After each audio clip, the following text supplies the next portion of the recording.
Welcome to Dark Horse Workshop, everybody. I'm Magnus, and today I've got a Sporran build for you guys, so let's get started. As we get started here, just remember that this pattern, as well as many others, are available on my website, darkhorseworkshop.com, and you can also pick up the same pattern and artwork on the month that it's released on my Patreon, so go have a look at that. Link in the description down below. I figured we would start off with the often overlooked Sporran chain. So it's really straightforward. Two fairly short pieces of leather that strap and buckle together, mounted to D-rings, lanyards, chains, lanyards, and then clipping onto your Sporran or clipping together through the back of a slot on the Sporran. This specific Sporran has the two D-rings to clip onto. If you want to add a little slot there, pretty easy to do. I'm going to burnish up the edges with some beeswax and my burnishing tool. This here is a McEwen Handcraft burnisher. You can check them out on Etsy. Has patterns, tools, pretty cool little shop. I'm applying some oil. Then I will put my finish on after the oil sets a bit. Doing our little D-ring clips for the back of the pouch. These are 1/2 inch.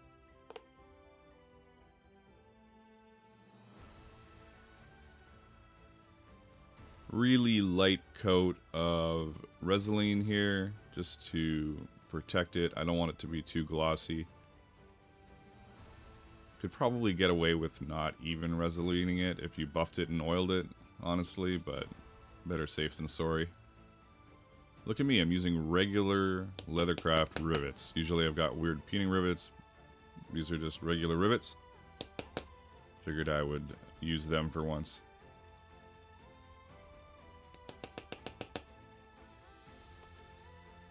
Once we've got our two halves done, it's just putting on lanyards, adding the chain, and adjusting it to where we want it for the length on mounting it to the Sporran. And we'll have to do that when the main body of the Sporran's done.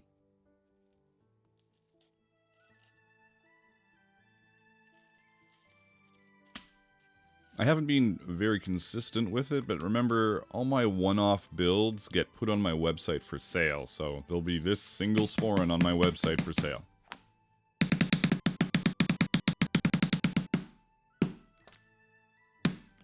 We're going to be hand-stitching this entire thing together, so I'm using a 000 punch here. The leather is vegetable tanned because I'm going to carve it. If you're new to this channel, I do a lot of leather carving. It's about a 6-ounce vegetable tan leather. And now we're going to get right into the leather carving. I have tons of videos on how to do leather carving, so make sure you go check them out if that's something that interests you. And I'll be putting up a longer version of this carving video sometime in the future.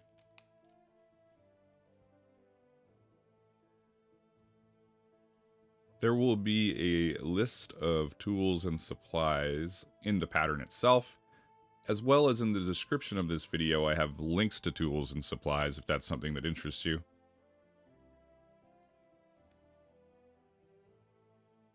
This is a ceramic bladed swivel knife. We're just going to cut all our lines before we bevel it. And yes, you can only do this leather carving with vegetable tanned leather, so no, you can't pick random scraps of leather and do it. This is very specific.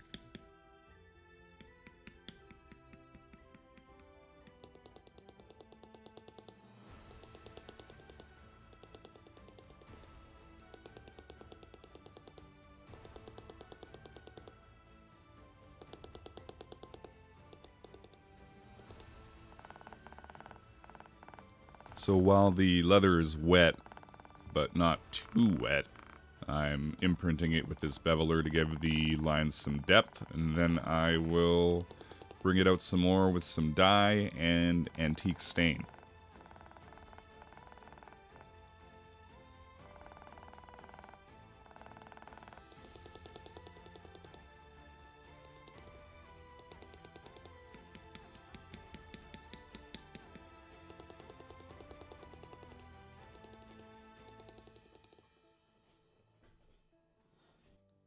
There's a lot of carving on this piece. If you're not into carving, you don't have to do it, obviously, but the artwork is supplied as part of the pattern, so there's always that option.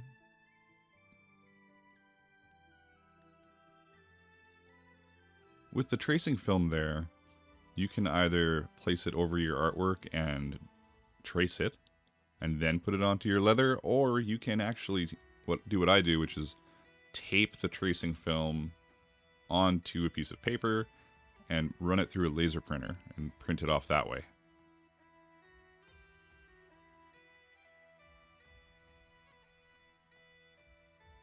Sometimes you have to re-wet your piece, so I have cut all my lines and the leather's gotten a little bit drier, so I wet it down, let it dry a bit again, because you don't want to do this tooling or leather carving, if you will, straight onto leather you've just wet.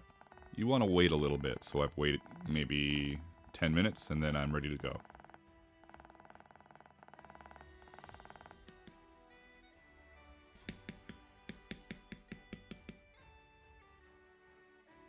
Now I'm wetting it again because this helps paint your dyes on a little more evenly. It's still really tough with dyes for painting because it can get a little splotchy, but if you go fairly dark, it's pretty good.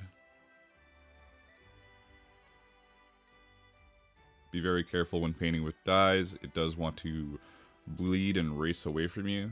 You'll see a lot of the time here I start my initial paint job in the middle so that it has a chance to bleed towards that line that I've carved. Big area, big sponge. Don't need to paint this obviously with a brush. Get in there with our dauber and finish it up.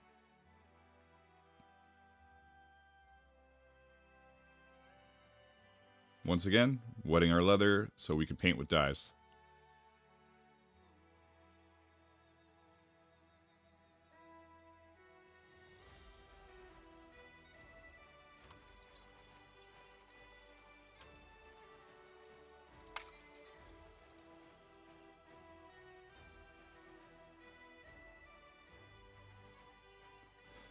I should have beveled this beforehand, but whatever, it doesn't really matter in the end.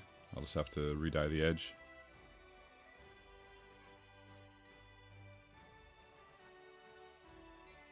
I'm going to dye the back. Now if you have really thin leather that you've used and you've carved it and you dye the back, you gotta be careful. This was thick enough that I wasn't too worried, but I was still a little worried, honestly.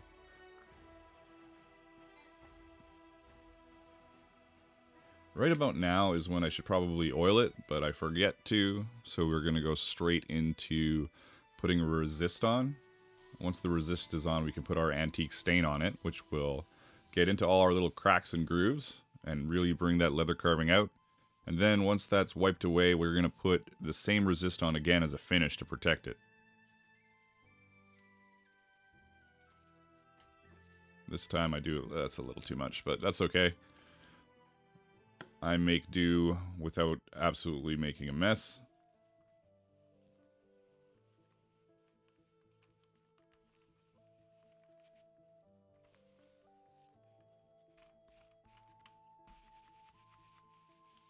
After we get our finish on, I decide to oil the back to make up for, well, the lack of oil on the front. I'm using an airbrush here. I find it very handy. That or a paint gun. I used a paint gun for a long time in applying my finishes nice and evenly. You don't have to. You can use a sponge. It just takes a little bit of practice, I would say. This is going to be our gusset. I'm going to wrap the front edge and just leave the back edge butted against the other one.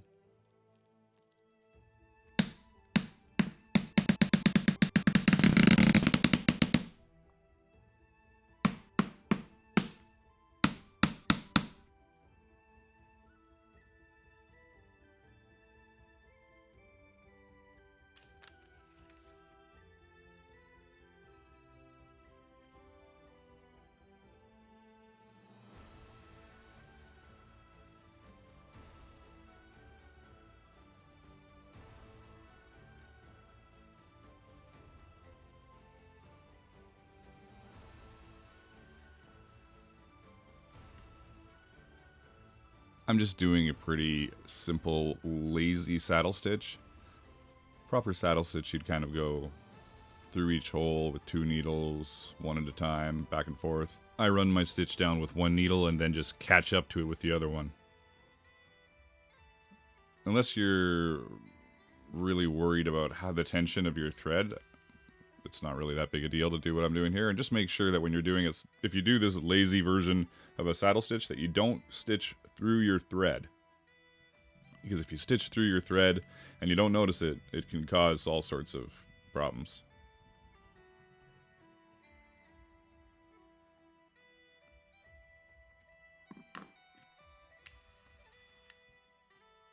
I used a snap on this. Now, I do a lot of medieval stuff or fantasy stuff, and, you know, snaps aren't exactly that, but I don't do a lot of snaps on projects, and I thought this would look cool.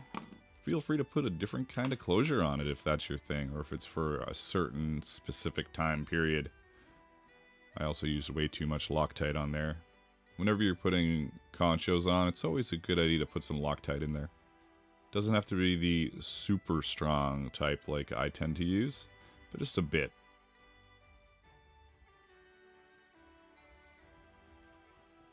The front and back should butt up. My length of gusset is just a little long, so it was a bit finicky, but it should be fine on the final pattern. I also left the edges a little extra so I could trim them down perfectly, which I do right here.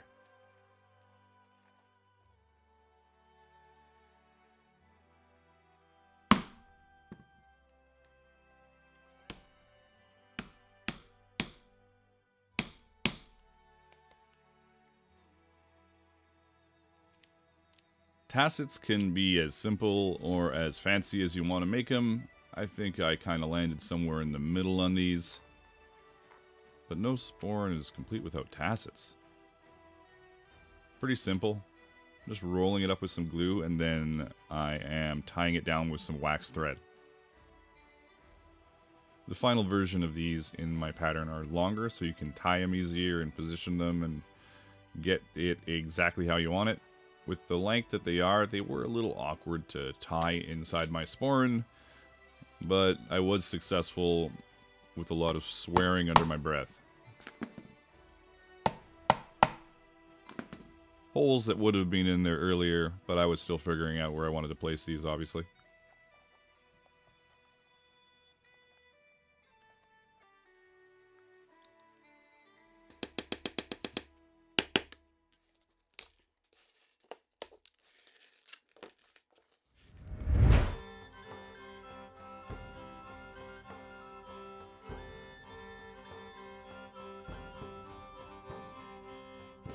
I'm popping another video right up here for you guys. Hopefully you enjoyed this video just as much as I did making it. Make sure you like, subscribe, hit that notification bell so you don't miss any of my future content.